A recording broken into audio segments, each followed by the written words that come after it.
প্রথমের সমন্বয়ক পরিচয়ে অপহরণ ও পরে আটকে রেখে মুক্তিপণ চাওয়ার অভিযোগে এক ব্যক্তিকে আটক করেছে পুলিশ। উদ্ধার করা হয়েছে অপহরণের শিকার ব্যক্তিকেও। বৃহস্পতিবার রাতে উত্তরা থেকে ভুক্তভোগীকে উদ্ধার ও অভিযুক্তকে আটক করে উত্তরা পশ্চিম থানা পুলিশ।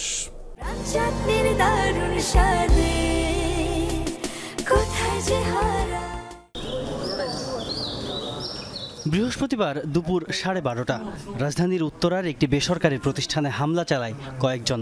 মালিককে না পেয়ে ওই প্রতিষ্ঠানের ম্যানেজারকে মোটরসাইকেলে করে তুলে নিয়ে যায় তারা। পরে আটকে রেখে চাওয়া হয় 10 কোটি টাকা মুক্তিপণ। বিকালে অভিযোগ পেয়ে অভিযানে নামে পুলিশ। রাতেই আটক করা হয় মূল অভিযুক্ত কাজী জুবায়েরকে। পুলিশ জানায়, আগেও বৈষম্য বিরোধী ছাত্র আন্দোলনের সমন্বয়ক পরিচয় দিয়ে চাঁদাবাজির অভিযোগে গ্রেফতার হয়েছিলেন তিনি।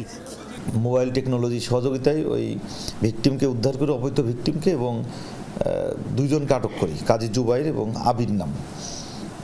তাদের কাছ থেকে ল্যাপটপ উদ্ধার করি, ভিকটিমের অফিসের ল্যাপটপ এবং অন্যান্য আলামত উদ্ধারের চেষ্টা অব্যাহত আছে।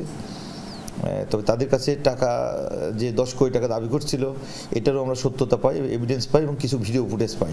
ভুক্তভোগী রিয়াজুল জানান, অপহরণের পর মুক্তিপণ আদায়ে তার উপর চালানো হয় অকথ্য নির্যাতন। সে আমাদের অফিস ভাঙচুর করে, ল্যাপটপ নিয়ে যায়, আমার ক্যাশে টাকা ছিল 3 লাখ টাকার মতো আনুমানিক টাকা নিয়ে যায়। পরে আমাকে জোর করে অপহরণ করে নিয়ে যায়, মোটরসাইকেলে উঠায়। পরবর্তীতে একটা কালো প্রাইভেট কারে নিয়ে ওনারা বিভিন্ন জায়গায় আমার ঘোরায়, পরে আমার মেরে ফেলার হুমকি দেয়।